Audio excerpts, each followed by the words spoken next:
Okay. Morning, good afternoon.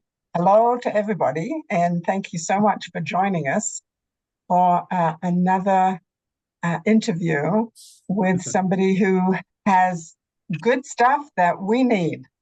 And today it's about making order out of chaos in our lives, whether it's decluttering or just figuring out how to organize things. And we have a treat in having Regina Lark with us, and she's just wonderful and knows a lot about this. Let me do this. Those of you who might not know who I am, I'm Pauline Field. I am retired and I work. And I run Feisty and Fearless over 50 circles and do interviews like today so that we can navigate the transition to that phase of our lives. There are big questions about retirement: when to retire, what to do, who to do it with, and so on. And so I work with people on all of them. And today we're going to hear from Regina Lark and actually discuss with Regina Lark, because hopefully you all have some questions for her. But whether you're downsizing or minimalizing or whatever it is you have the need for when it comes to creating a space around you that works, Regina is a great source. So in 2008, before Regina founded her company, her career was in higher education. But at age 50, she created a clear path from scratch. Today, Pauline, may I interrupt? I think we could read this, and I would love to just launch in because we've got a great slide here with all of this information. Would it be okay if we just started chatting? absolutely. Let me take off. There we go. So thank you for playing along. So everyone, it's really a pleasure to be here. Thank you, Pauline, so much for inviting me to your group. I love the name of your group. It's just a funny aside. I did start my company, A Clear Path, at the age of 50. And last October, my company turned 15 years old and I turned 65 years old. And I had a moment of clarity with, wow, these last 15 years have just flown by. In 15 more years, I'm going to be 80. And that was like, wow, that was just it was a great perspective. Okay, so I like the title of your show, Fabulous Over 50. I'm an entrepreneur here I live in Long Beach, and pardon me. And I am wired in a way that I've always been neat and tidy. And I didn't know that was a commodity. I had spent my adult life in pursuit of my PhD. I was in college for 23 years, always working full-time, medical assistant, whatever I can. I'm really scrappy. And by the time I finished my doctorate in history and women's studies, I then went on the job market, and I was a freeway flyer. I was a Rhodes, ROADS scholar. I was taught 7 classes at 4 universities, and it was a good life. I was paying my rent and my bills, my student loans. And I was hired at UCLA a couple of years into this, and I really loved campus life and academic life. And my last job, which will always be my last job, I was a director of programs at UCLA Extension, and it could have been a very good position for me. It could have been a great job for me. It was very entrepreneurial in thinking. I got to interact and interface with scholars from all over the world. I really just love the environment. And in June of 2008, I'm going to step back. The environment was great intellectually, but I was having a hard time personally and professionally because my supervisor was a bully. And I'm like, I'm in HR all the time. In June of 2008, I went to Jerusalem to visit a very good friend of mine. And while I was there, I said, Nadra, how about if I do your kitchen? And she said, Habibti, what does that mean? And I said, Nadra, your girls are in their 30s. You got sippy cups in the cupboard. Just let me do what I do. And she let me do what I do. She'd let me do that. And it was a good result. I go back to my desk at UCLA, and 1 week later, I learned that my unit was being dismantled, my position was eliminated, the budget cuts. We're now in the July of 08, and I was a 50-year-old PhD without a job. And I had been working since I was 14, had never been without work. And 2 months on the job market, I'm not a very patient person. So 2 months on the job market, I told Ronnie, my roomie, I'm going to organize until something better comes along. And so we looked up organizers in our zip code, and the first person to come up is Catherine Macy. Reading her website, Catherine's got a PhD in mechanical engineering. And I went, wow, organizers must be smart people. And Ronnie knew her. My roommate knew her, called her up. Regina is interested. We walked to her place for dinner. She invited us over that night. I thought, if I'm going to have a company, it needs to start with the letter A. So someday we'll go back to the yellow pages.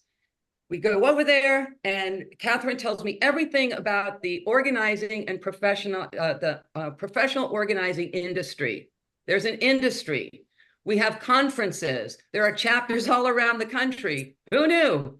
And so Catherine hired me as an assistant on a couple of her organizing jobs. And I was gobsmacked. You could have knocked me over with a feather when I saw people pay you to do this. So I was off and running, and I decided to grow a queendom, as I call it. And 16 years in, I employ 12 ninja organizers, a full-time operations manager, and a full-time business development manager. And together we are the clear path. And the type of work we're called to do, I'm going to back up.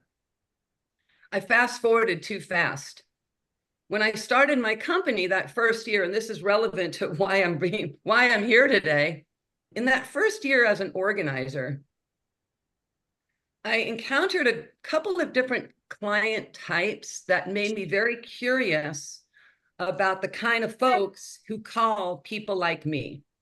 And one of them was a woman, probably in her mid-60s, and she had brought into her home all of the stuff from her mom's home after her mom died. And she was calling me in to just help her make sense of it all, to declutter and sell, whatever she had in mind at the time. And I was probably in the living room, maybe 20 minutes, and she holds up a benign object. It was an eyeglass holder. It was an eyeglass case. And she said, is it okay if I let this go? This was my mom's. Is it okay if I let this go? And the words out of my mouth were, of course. We kept working. But as I was driving away, I became curious about why she would ask me that question. Why couldn't she make that decision on her own? I was a stranger. These were something that she saw in her mother's hands for decades. Who was I for her to ask that question?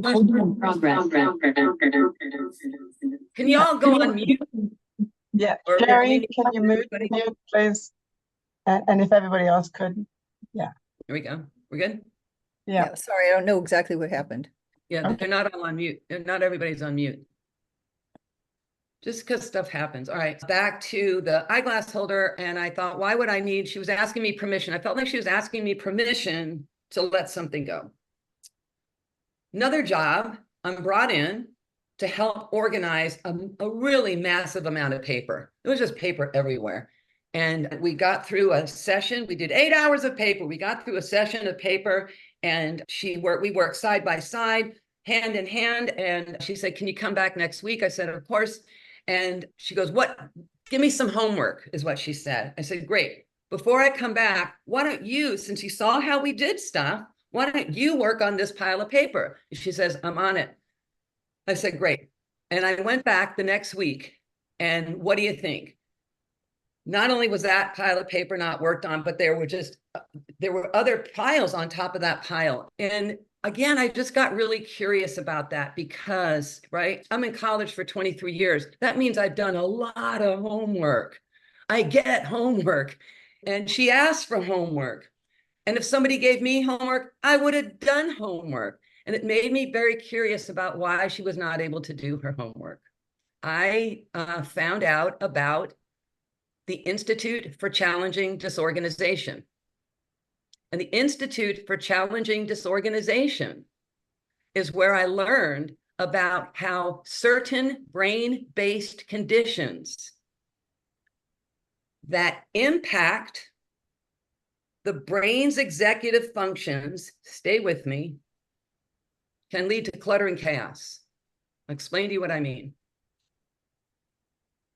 50,000 years ago, we meet Maya the cave woman. And Maya the cave woman wakes up in the morning, she steps out, she wipes the sleep out of her eyes, she yawns, she stretches, she steps out of the cave, and she sees the soothing body of water. And 50,000 years ago, Maya the cave woman had neither language or cognition. But she sees something that looks great, and she just dives in. The next morning, she wakes up, she wipes the sleep out of her eyes, she goes out of her cave, and she sees something that just has a lot of really sharp tusks. She has neither language or cognition, but she gets the hell out. That part of our brain still lives there. It's in the limbic system. It's the fight or flight brain. It's what some would call the lizard brain. The lizard brain still resides back here in our amygdala, but for over the 50,000 years of human development, what lives in us right now is our prefrontal cortex in the frontal lobe. And our prefrontal cortex, therein reside our executive functions. If you were to Google the term executive functions, millions of hits. Don't overwhelm yourselves. But basically, our brain's executive functions dictate our ability to get someplace on time, to manage our emotions, to sequence, to plan, to prioritize. Our executive functions are our working memory. This is why I came into this room. Our executive functions will be compromised by age over time. And of course, dementia and Alzheimer's will also compromise your executive functions. But so does ADHD. The people, there's folks who are born with executive function challenges. And some could be diagnosed as ADHD. I've seen diagnoses of executive function. What is it? Executive function dysfunction. I don't think that's the clinical term. But anything in our brain, the part of our brain that allows us to plan and prioritize, to think of things in terms of a sequence of events. These are, whether you realize it or not, these are really high cognitive skills that I'm talking about. Our executive functions are allowing us to get paid if we're out there earning wages, doing networking, remembering to wear our name badge. That's all executive function stuff. When I hear of somebody who is always late, or they may have one or more storage units, and the storage units aren't because they're warehousing supplies for their restaurants. It's mostly personal stuff. My first thought is always, there are some major executive function challenges here. Because here's the deal. I'm just going to situate this in the home right now. And everybody does laundry. Everybody has laundry. But laundry is a singular term for a lot of things that it actually represents. To do laundry, it's a sequencing of events, and each event has to be done in that order, and each event has a particular value of time. Sort, wash, dry, fold, put away. In order to get to the put away, you need to know how long it's going to take you to fold a load. Before you get to fold the load, you have to know when the dryer is going to stop, because you don't want your stuff to wrinkle. Before you get to wanting to know when the dryer is going to stop, you have to know how long it takes for to get to the machine. And this may sound silly and oh, of course, but if you're somebody who lives in clutter and chaos, the sequencing of events and the timing of events are probably a challenge. I'd imagine that there's a lot of challenges there. The relationship with time is significant because, again, when I hear somebody say, I have no time, there is no time, I'm out of time, there's never enough time, I'm never on time, time always gets away from me. Is it that time already? I can hear references to time in a singular paragraph, whether the person knows that's what they're reflecting or not. When I'm hearing a tough relationship with time, I think there's probably a lot of clutter in it. Because again, managing the clutter requires a really a functioning executive function. It just does. And if that's not your skill set, there are strategies that you can take to help you understand more about where you're stuck, why you feel like you're behind the 8 ball, why you can't get to places on time. I know that you've heard the phrase, knowledge is power. I like to follow that with, and what you do with that knowledge will actually empower you. So again, if these are challenges in your lives, raise your hand. If these are challenges in your lives, what have you tried to mitigate? And where do you see these challenges showing up when it comes to stuff and clutter? Does anybody want to participate or share, or do you just want me to keep talking? Let's see. Yes, Ellen, go ahead. No, I was symbolizing, keep talking. Oh, okay. Would anybody like to jump in? Okay, I'm actually going to jump in with some questions that I know people have. This background has been just phenomenal, and there's clutter, there's lack of organization, there's hoarding, there's lots of names and lots of degrees of problems. But if somebody is looking to start somewhere, where do they start? Do they start with a room? Do they start with working on their mindset? Where do they start? Oh, there's no one place to start, of course, but again, I want folks to get a better handle on their relationship with time. So start anywhere, but the next thing you're going to have to figure out is how long is it going to take you to do it? So one strategy for that is to make a list of all the areas that really need a good decluttering. No filters, just write it down. Just a good decluttering.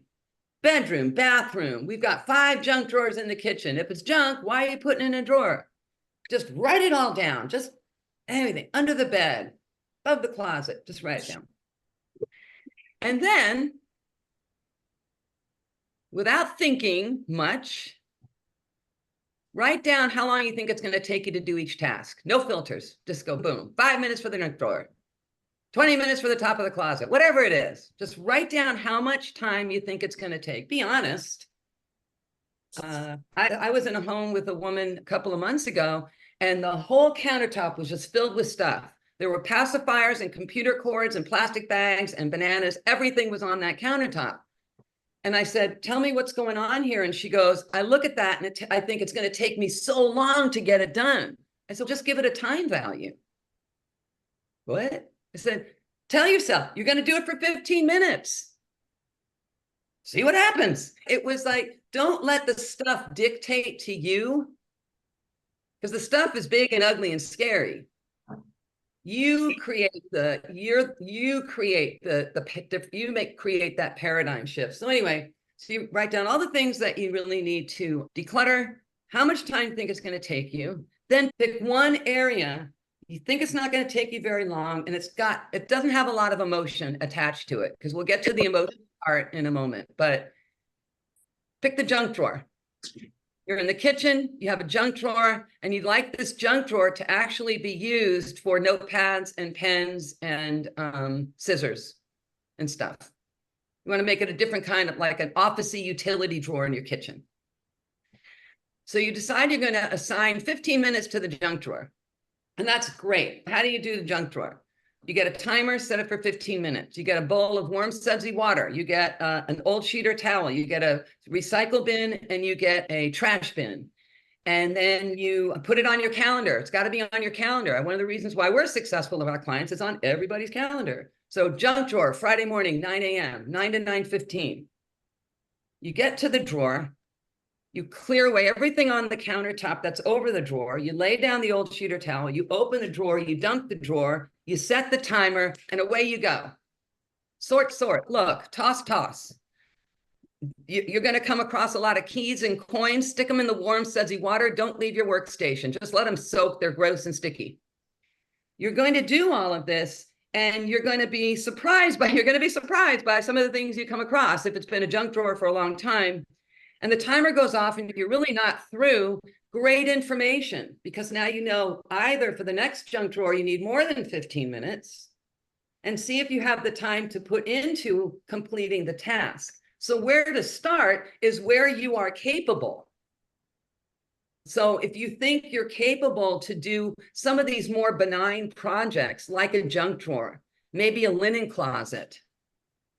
A garage is a big project because it is going to require muscle often. And it's going to require that when all the nearby nonprofit donation places close, and it's going to require that you have a conveyance to bring all of your donations, and it's required that you are going to have a shred bin on site, or a trash bin on site. When I talk about the garage and somebody doing it on them by themselves, it requires a sequencing of events, and it requires a sequencing of materials. Again, you've got to go according to how your brain is thinking about stuff. In terms of where to start. I know we want answers. Start at the beginning. Start in the middle. So one of the things that you mentioned up front, when you were still getting into this, you said there was the woman who asked you about the glass case. Yeah. Talk a little more about that, how people, when they're going through the emotional stuff, Sure. how do they deal with that? I would say pretty much that any town USA has its share of public storage. And I call public storage the land of emotional mismanagement. Here's what I have observed. I have observed that folks hold on to things for one of two reasons. I have done no research. I'm an authority in some things, but this is just my observations, personal observations. We hold on to things that we think we may need someday. Of course we do. I completely understand that. I value that desire to hold on to that which we may need someday. But what that is often not followed with is, what the hell does someday have to look like? And if I don't have this and someday comes, what the hell is going to happen to me? We will catastrophize the outcome of someday, truly and really. We are afraid. I hear a lot of fear. We don't even know we're saying it. I'm afraid that if I let this go, and what if I need it and now I don't have it? Ugh. So we will err on the side of holding on. Again, I value that erring on the side of holding on. I understand that. But if you're finding that you're living in clutter, some decisions have to be made. And when we think of later, if I need it later, we're not considering several things. We're not considering the fact that we're not tossing something that costs $5,000. We might be letting go of a second toaster. Let's put it into perspective. Most of us don't live in the Adirondacks. So many of the things that we're letting go of, by and large, and there's exceptions to all of this, but a lot of stuff is easily replaceable. We also may be able to substitute for something we already have. We can borrow it. There are a variety of ways, if you can think outside the box, that there are a variety of ways to meet your needs. Trust and I can't overemphasize this. It's really important that we trust ourselves and trust our decisions. I can't say that more emphatically. Trust that we're making the right decision to let go, truly and honestly. You're not going to lose anything in the equation. Trust me and trust yourself. When you're thinking of holding on to things you think you may need someday, trust that if you don't have it and someday comes, trust that you'll be able to take care of yourself. I do, truly.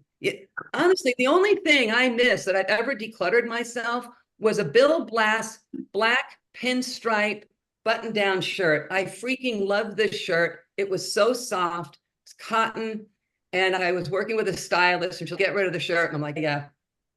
Honestly, I missed that shirt, but more honestly, if I really wanted the shirt, I would have gone and bought it. It became a fun story. Yeah. You know, it's trust yourself that whatever you're letting go of, that you will be able to meet your needs. So, public storage story number one, the land of that which I may need someday. It's that holding on to the future. Someday is the future. We're afraid of letting go of the future. Then public storage is filled with the land of the things that people gave us, or that gave our parents, or told us had value, or assigned some kind of meaning to it that we have also taken in that meaning. Now we can't let it go. It's bowling trophies. It's drafts of dissertations. It's books that were a book that was authored by someone that you've never read the book and you didn't know the person, but you keep it because he has a signature. Holding on to things that don't necessarily bring value to us right now, today, but may have brought value to us a long time ago. And what I see a lot of people do is they don't value what the long time ago represented, because there's this idea that we have to bring the long time ago to keep into our life today. It's like the past becomes the present, becomes the future. And there's this revolving door of stuff that never leaves us. I was working with a client early on, and we were sitting on her living room floor, and we were surrounded by Hallmark cards. Hallmark cards for every holiday. She had 5 children and 3 sisters. And there was a lot of them over many years. Everybody sent a card. And while we were sitting there, I opened up 2 cards, and both of them said, "Love Marissa." That's all they said. They were greetings, the Hallmark greetings of "Love Marissa." And I said, "Tell me, what do you see here?" I had no date. I didn't even know it was to her, you know? So she said, "What I see is the work my sister put into it. She thought of me, she bought the card, she wrote in the card, she stamped the card, she mailed the card. And now I throw it away." And a few things came to mind when she said that. And my first one was, "But did you read the card?" And then the second thought was, and then I've thought about this a lot over the years. Do we believe that the people who give us a card or entrust us with a gift or whatever it is, do we believe that they believe that we're going to hold on to it for the rest of our natural life?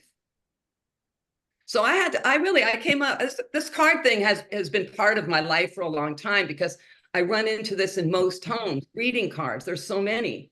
So I came up with my own strategy for dealing with this. And it goes like this. Every year I have a birthday and I get a card to commemorate an event that I had absolutely nothing to do with. So there's that. And for 2 weeks, the cards live on the credenza, and I love them, and I open them and I display them. I live alone. It's all about me. I love my cards. Holidays, same thing. I give them a 2-week shelf life. And at the end of the 2 weeks, I go through each card and I recycle the ones that were just lovely. And I hold on to the 1 or 2 that really tugged my heart. And then Here I am, 65 years old, and my mom will be 88 next month, and my dad will be 93 in September, and I continue to get a birthday card from each one of them. They've been divorced since I was 15, so they each send me a card. So every birthday, I get a card from my parents. And every birthday, they pretty much write the same thing. Happy birthday, honey. I love you, Pop. And every birthday for me, I take those two cards. So I pull out my card stack, my saved card stack. It's probably about this big. The bottom of the stack have my parents' cards from last year. And then I replace those cards with this year's cards. Because I've decided for me, my own rules, all about me, living here, is what I need from my parents in their passing is I need to have access to their signature. I want to be able to see my name and their signature and the words I love you. That was my bar for what I've decided. I come up with my own rules for what I'm going to keep. Because these are my parents and I love them. And I love that they are cognitively aware to continue to send me a card. I'm deeply appreciative, but I don't need to hold on to them all.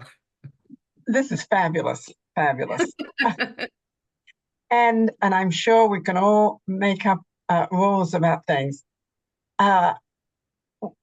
In what you're saying about trusting ourselves, what about with the person that had the piles of paper? I know that paper for me is definitely something that I have to be very conscious of, otherwise it just gets out of hand. How do you work with people on that? I know there are certain papers that are important that we have to save because it's a legal issue.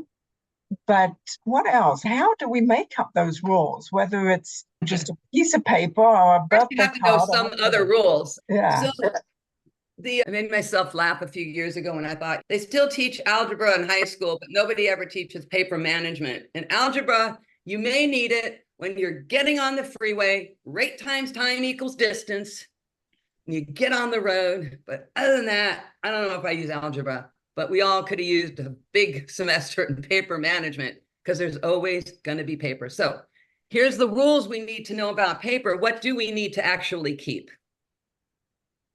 Legally and financially. Something's buzzing. Done. What do we need to keep legally and financially? Mortgage statements. I need to turn this off. Hang on. While we're waiting for Regina to come back, do be thinking about other questions that you have, because we'll have a few minutes to have you jump in. Yeah. Yeah, ask questions. So paper, here comes that trust thing again. I really trust that the financial institutions that I have my accounts with and that I do business with, I trust that if I need access to one of my accounts and a statement, I trust that I can access it. If not immediately, within a few days. So there's the trust part of it for me. So I don't keep any financial statements. I don't keep any bank statements. In terms of my personal and professional life, I keep the document. What's the document called? Your insurance document. The every year you get the Policy. I keep the policy, but there's also the renewal. The renewal statement, which always has my account numbers and anything I need, the agent's names, anything is on that renewal. I always keep the yearly renewal statement, and I replace the one from last year and I put it in the folder for next year, for this year, because I want to have access to that if my computer breaks down for whatever reason. So understanding what we actually need to keep. You're not going to toss marriage, death, birth certificates. You're just not going to. I walk into homes filled with bags of unopened financial statements.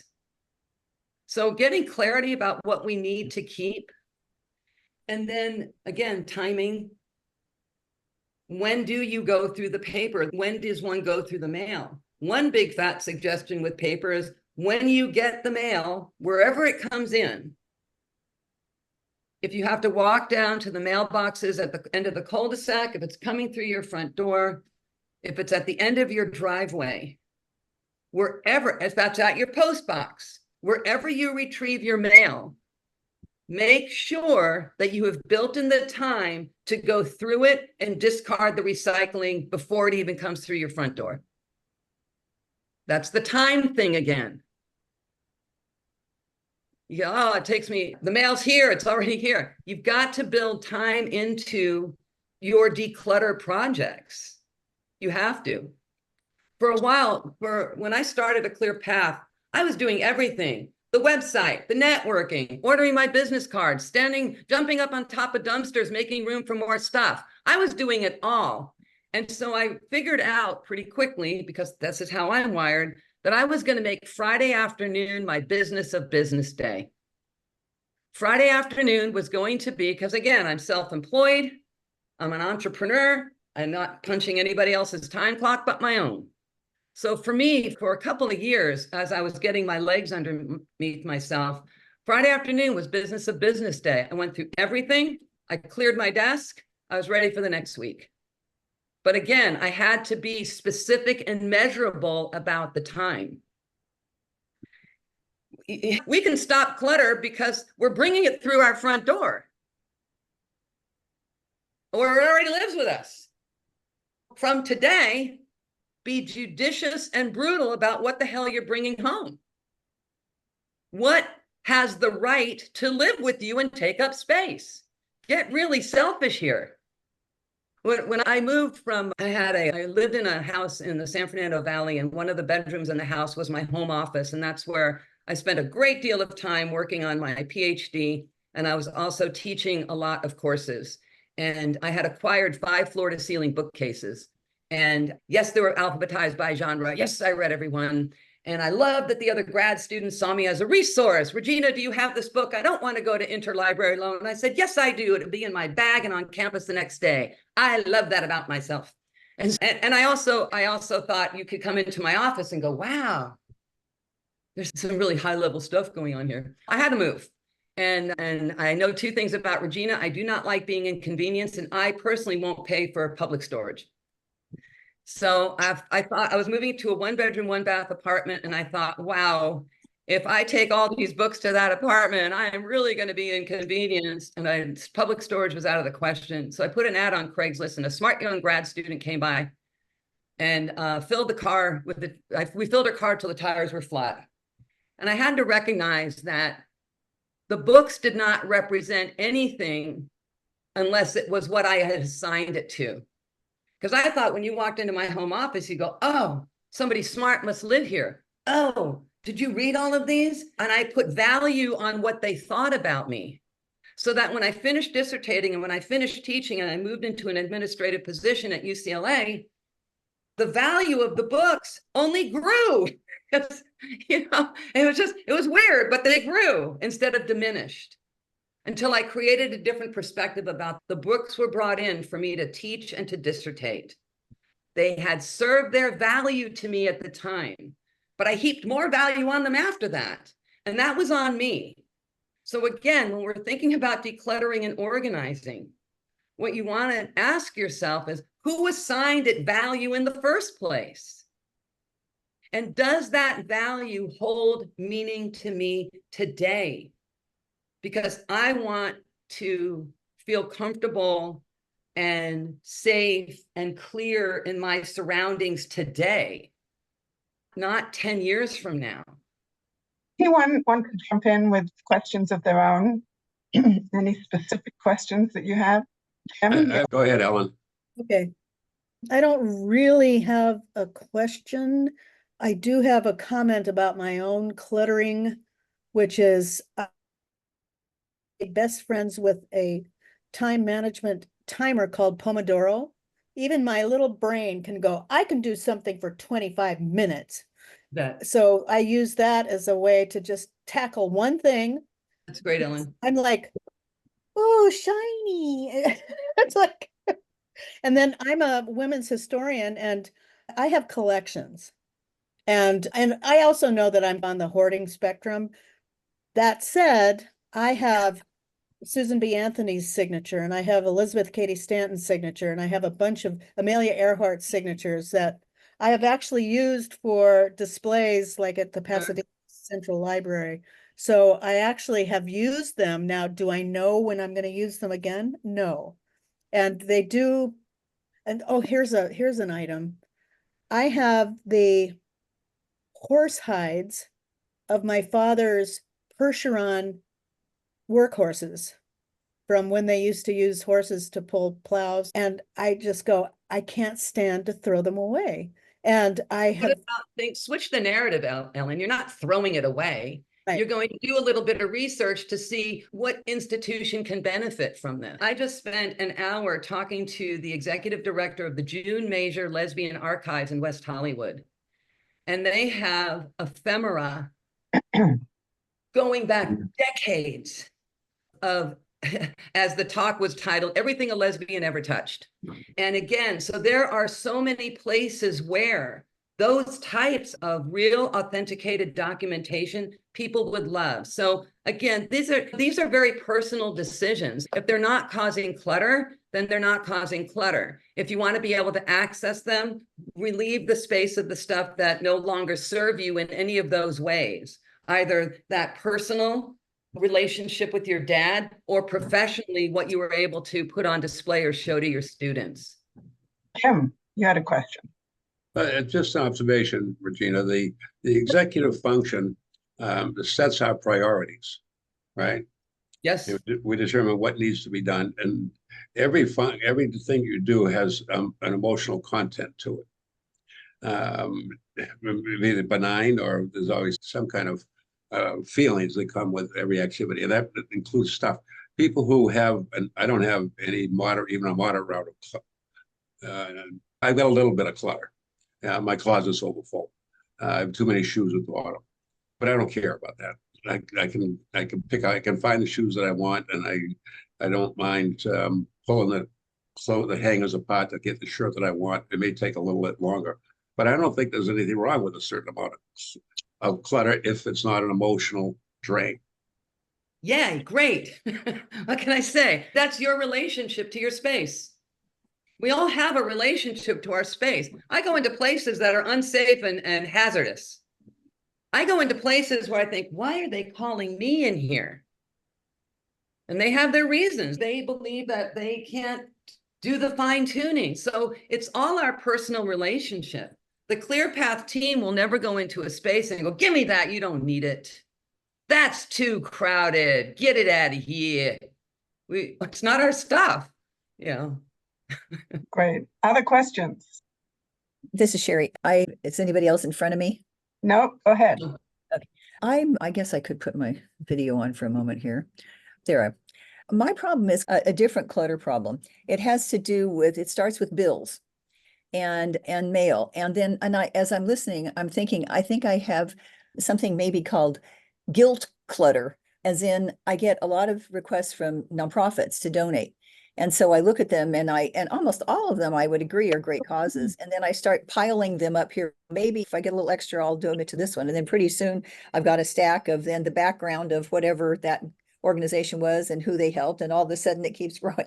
And guilt clutter, I don't know. And that's one of my issues. And the other is I have a tendency, because I have a house full of people that live with me, family members, and I don't get time to read the things I would honestly like to read, articles, magazines, things like that. And so I fold them open to the article I want to read, but then they get stacked and all of a sudden they're piling up. So those are a couple of my problems. And I don't know if you'd like to react to them or not, but anyway, here's my reaction. Stop it. Which one? Both of them? Yes. Okay. So if you have many solicitations, it was as easy as just stop it, I would have stopped it a long time. If you have that many solicitations from that many nonprofits, they're relying upon your guilt. Mm-hmm. So throw it all the hell out, Sherry. You make a decision. What 2 or 3 organizations are you going to support throughout the year? Anything else that comes above and beyond that has no business living with you, Sherry. I guess I see your point, because It what I really do does. is I do these 3 now, then another 3, then next month, another 3. No, wait, Sherry. Just stay in today. Just do these 3 today. You don't have to look to the future. Make a decision. What are those 3 organizations that you are going to support? And then you can, with a happy and glad heart, anything else that comes in, you'll just let somebody else worry about that. Because that's not what you're doing. What you're doing is supporting these 3. Let somebody else. And if you want to spend the time, you could or not. I actually divested myself. I am not on any of those mailing lists anymore, because I got into the habit of writing across the front of the envelope, return to sender. And eventually it gets noticed. Or you just stop by the recycle container as you're bringing your mail in. For the magazines, you want to read them because you want to gain some knowledge, but you're not giving yourself that opportunity. Look at your week. You got Sunday through Saturday night.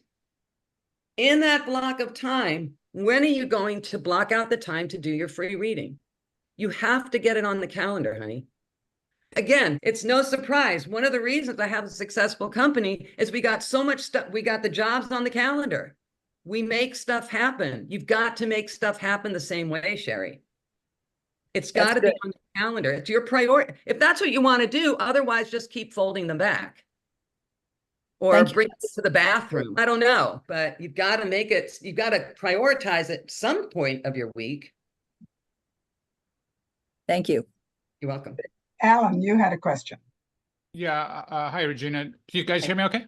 Yep. Okay. Who gives you business, or what categories of professionals give you repeat business? Our best clients are estate and trust attorneys, probate and trust attorneys, private professional fiduciaries, bank trust officers, probate and residential realtors, and then adult daughters who are typically tasked with not only dealing with the stuff and clutter of the household, but dealing with theirs or their parents' aging parent, dealing with theirs or their spouses' aging parents. So most of the professionals that connect with us, their clients are in some form of transition.